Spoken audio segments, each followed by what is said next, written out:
Hi guys, today I'm harvesting potatoes. My potato plants flowered probably about a month ago, and the foliage is starting to die back some. If you want large, full-size potatoes that you can store, you should wait and harvest your potatoes when the foliage is mostly dead or completely dead. I'm limited on garden space and I want this space to plant something else. Plus, I really do like the young, new potatoes, so I'm going to harvest these right now.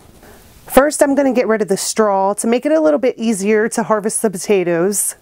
I have my garden fork out here, but I'm just going to go ahead and dig right in with my hands for now. I planted 3 varieties of potatoes this year. Red potatoes and yellow potatoes from the grocery store. I do not know what variety they are. They were just organic potatoes.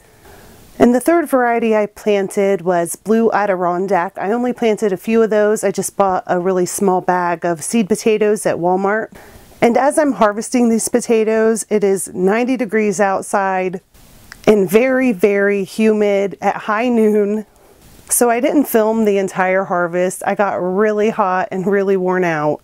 And I didn't get the variety of shots that I usually get when I make a video. These potatoes are planted in the small garden on the side of my house. This area of my yard receives sun part of the day.